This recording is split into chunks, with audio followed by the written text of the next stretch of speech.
and how did you wind up with Dean and George? Well, they came in and they were. Okay. I mean, I know it's pretty mundane, really, but you know, you look and look, and then you hope that these two lads walk through the door who not only embody the things you hope for, but add something else too. And I think that's what they did. We reformed the role gradually. I'm not even sure how aware they were how much the parts subtly changed around them, because we were rehearsing for such a long time. So we were adding lines all the time and subtracting and crafting it around them. And I think that the two things, the actors and the characters, became a little bit inextricably linked for me and Christy. There's something of Schofield's nobility and old-fashioned English heroism about George, and then there's the slightly scallywag aspect of Dean. But all those things went into the roles, and I think that, you know, more than ever before, I feel like the two things helped each other rather than them just coming in and reading, you know, the lines as written. It was a process. It was something that happened really organically and was very enjoyable, I think. And I think it was also put into relief a little bit what Roger was saying about, you know, that one photograph. I remember that photograph very clearly, is that however difficult this is and however much of a challenge, and it was, and there were tough days, it's nothing, literally nothing compared to what they actually went through. And that just put everything in perspective. And it made the process, you know, perhaps everyone a bit more aware of how lucky they were to be doing it. Hello, everybody.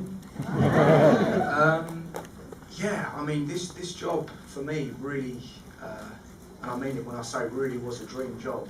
I mean, everything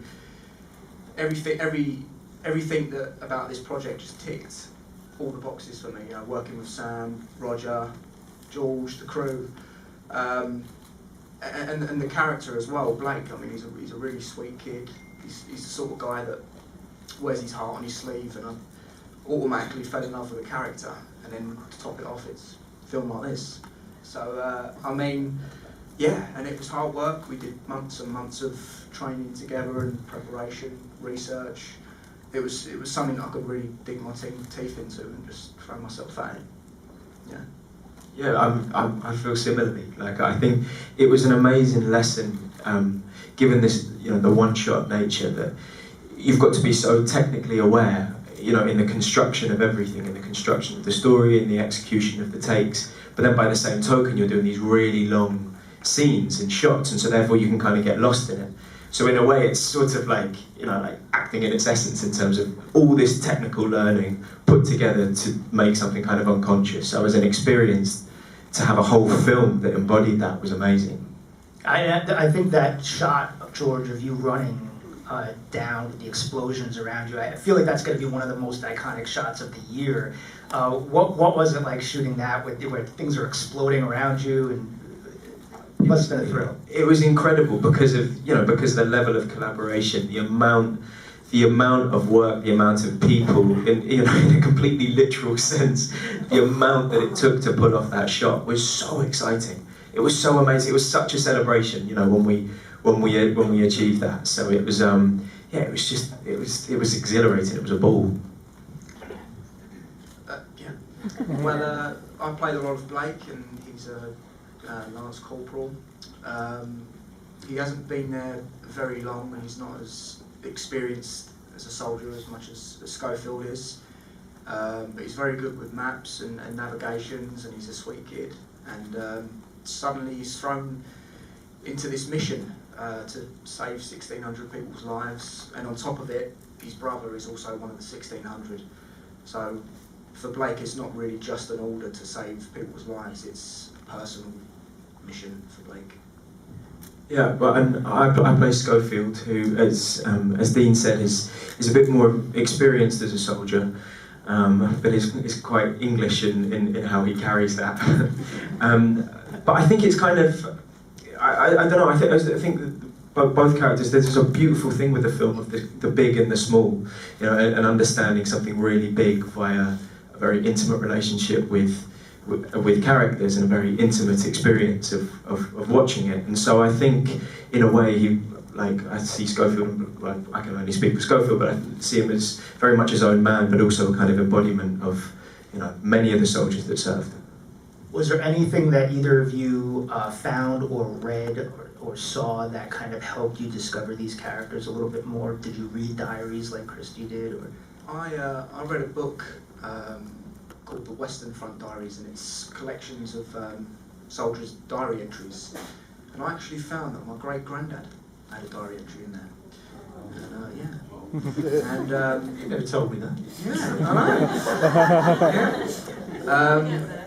So like yeah, he was part of the cavalry, and he got shot and wounded, and he survived laying out in no man's land for 4 days. Yeah, and then he, after the war, he survived, and he worked in a poppy factory until he died. So I read that, and it sort of inspired me to, you know, do it. George, what about you? Did you? How'd you follow that? He just made that up. I actually thought it well myself.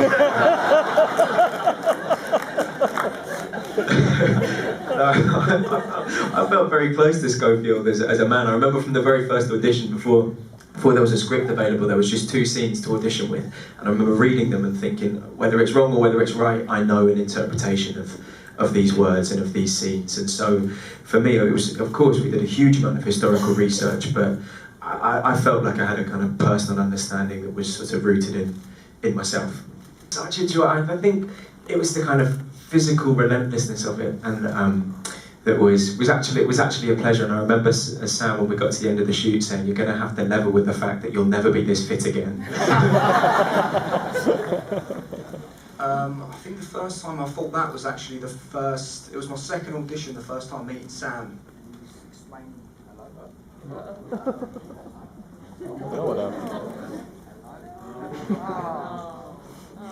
well, you have to shout. It was the first time meeting Sam, and it was my second audition, and he was sort of explaining Blake and the whole story, and then he was sort of talking 100 miles an hour, giving all these sort of fact points. Hello, nice. Yeah. Sam was talking really fast and just briefly what this film was and each point in the film, and then suddenly 100 miles an hour he said, we're going to film it in one shot, blah blah blah blah blah. And it didn't really sink in until I walked out the door, and I always call my mum after an audition.